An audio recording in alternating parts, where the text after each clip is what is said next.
Hi, this is Life Coach David. Thanks for listening to the Law of Attraction podcast. I'm so sorry I have not done a podcast for a few weeks. I was in the throes of moving, and anybody who's moved knows what that's about, the constant packing, and you keep finding more things, and you have a donation pile and a garbage pile, and the days go by, and finally it happened, and it went very smoothly. Everything worked out fine, but it was just very time consuming. And I hope since my last podcast, you've been listening to the previous podcasts because there's some great information in the book that I'm reading, which is Money and the Law of Attraction, written by Esther and Jerry Hicks. And I'm going to continue reading from that book today. And if you want to find out more about me and having life coaching from me, you can go to lifecoachdavid.com and reach me through there, or just email me, david@lifecoachdavid.com. And before I continue with the book, I just want to remind you that you have the ability to attract what you want. You have the ability to feel really happy deliberately and stay that way. You just have to know what to do. And that's where I come in as a Law of Attraction life coach. And hopefully the information that I'm reading is also going to help you take more control of that. And today I'm going to start with the section called A War Against War is War. Abraham says, recognizing that you are the creator of your own life experience and learning to deliberately do so by directing your thoughts is an adjustment for most people, because most have long believed that you make things happen through action.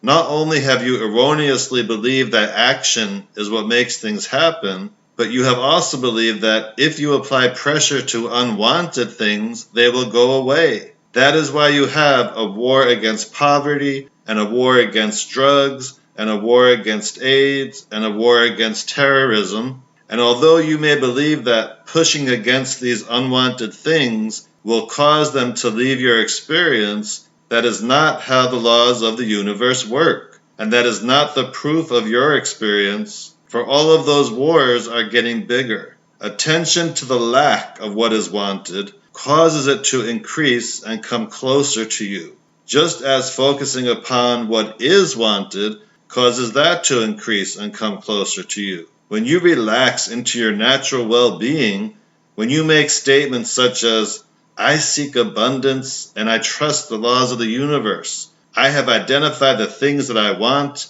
and now I'm just going to relax and allow them into my experience, more of what you desire will come. If your financial situation feels like a struggle, you are pushing your financial well-being further away. But when you begin to feel ease regarding your financial situation, you are then allowing more abundance to flow into your experience. It really is as simple as that. And so when you see others excelling in their attraction of money and you feel negative emotion about it, that is your signal that your current thought is not allowing the abundance that you desire into your experience. When you find yourself critical of the way anyone has attracted or is using money, you are pushing money away from yourself. But when you realize that what others do with money has nothing to do with you, and that your primary work is to think and speak and do what feels good to you, then you will be in alignment not only about the subject of money,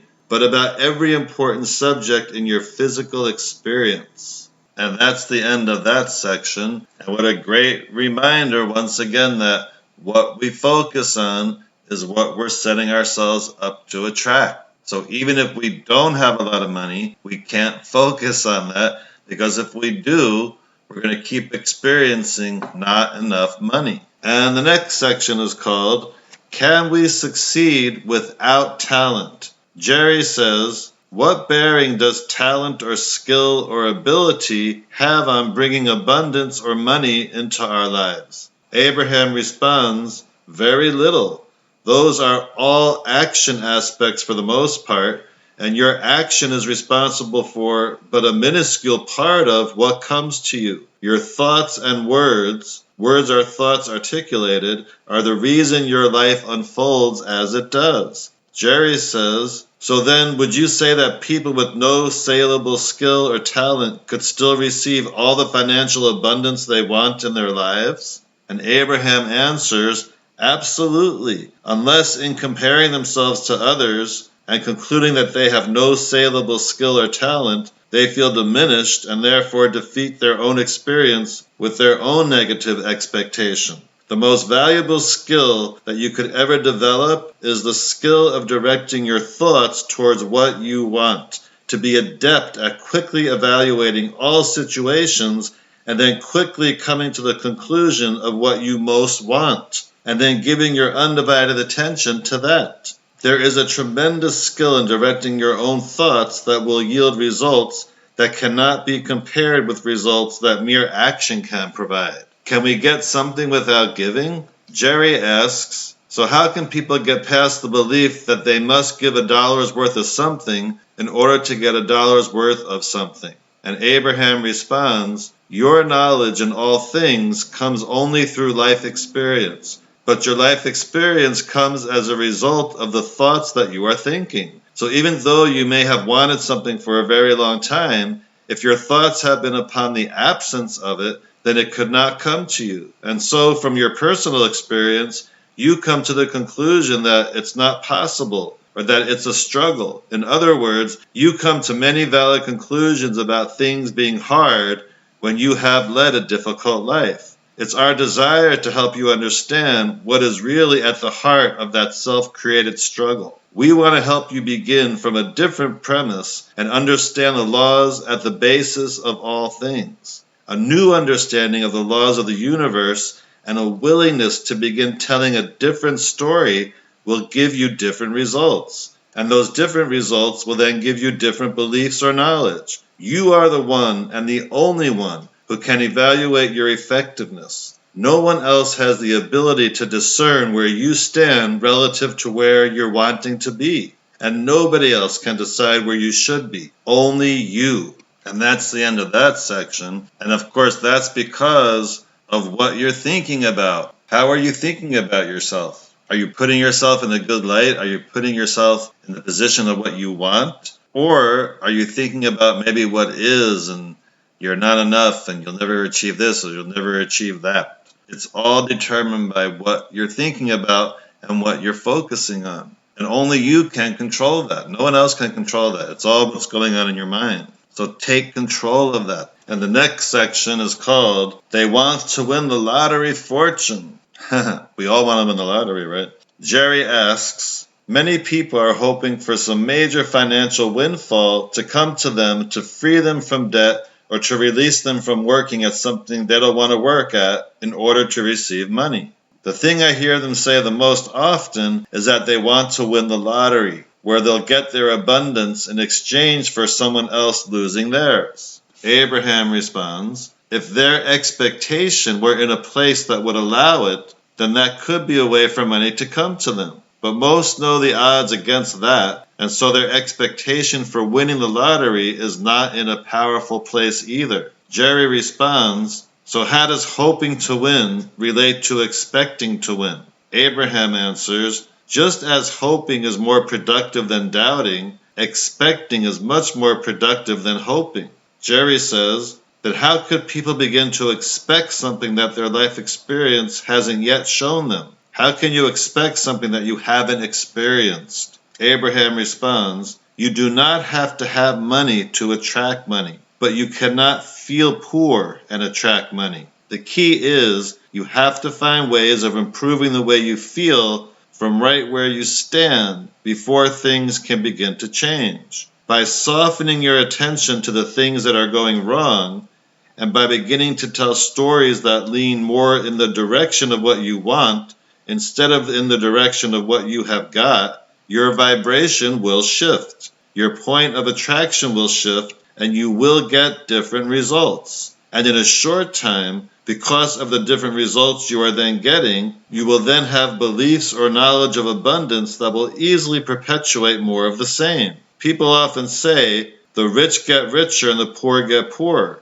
And that is why. Look for reasons to feel good. Identify what you want and hold your thoughts in a place that feels good.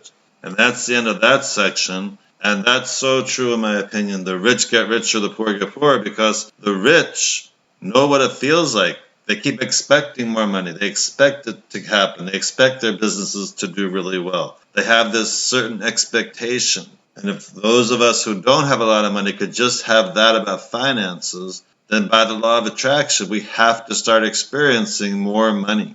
And the next section is called Living Abundantly is Not Magic.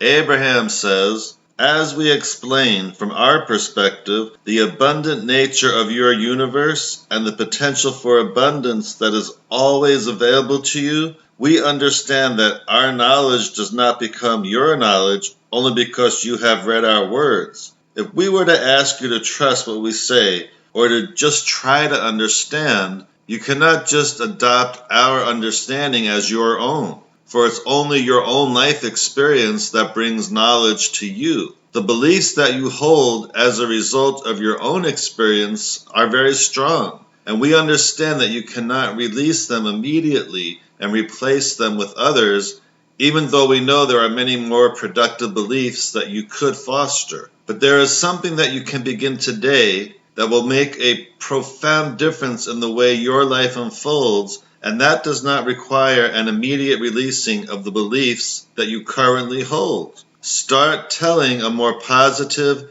better feeling story about your life and the things that are important to you. Tell yourself a better story. Do not write your story like a factual documentary, weighing all the pros and cons of your experience, but instead tell the uplifting, fanciful, magical story of the wonder of your own life, and watch what happens. It will feel like magic as your life begins to transform right before your eyes. But it's not by magic.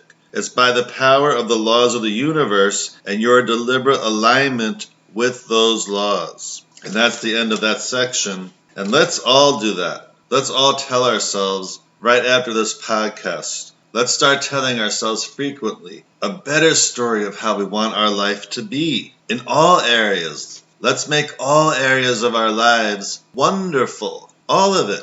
Why not? If you can think it, it can be. So I'm excited to get started doing that. Please join me in doing that. And tune in next time for a continuation of Money and the Law of Attraction. And if you want some wonderful Law of Attraction coaching from me, just go to lifecoachdavid.com and contact me through there, or just email me, david@lifecoachdavid.com. And as I always say, have a high vibration day.